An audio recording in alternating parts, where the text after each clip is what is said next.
அவ்வளவுதான்.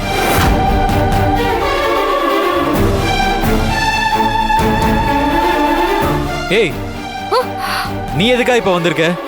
சொல்லு. உன் பங்குக்கு என்னத்தை உருட்டலான்னு வந்திருக்க?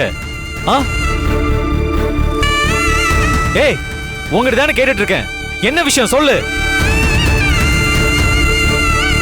ஓஹோ, இவ்வளவு மாதிரியே நீயும் நான் தான் துர்கான்னு சொல்ல வந்தியா? இல்ல என் அம்மாவை பத்தி சென்டிமெண்டலா பேசி என் மனசுல இடம் பிடிக்கலான்னு வந்தியா? இல்ல சின்னையா, நான் எதுவும் சொல்ல வரல. ஏய், உங்க ரெண்டு பேராலையும் நான் தினம் தினம் அவ்வளோ டென்ஷன் அனுபவிச்சுட்டு இருக்கேன்.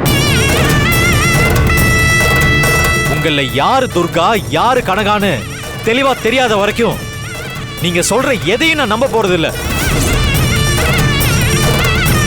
இனிமே என் நல்லதுக்காக அதை சொல்றேன் இதை சொல்றேன்னு சொல்லிட்டு வந்தீங்க, தொலைச்சிடுவேன் தொலைச்சு.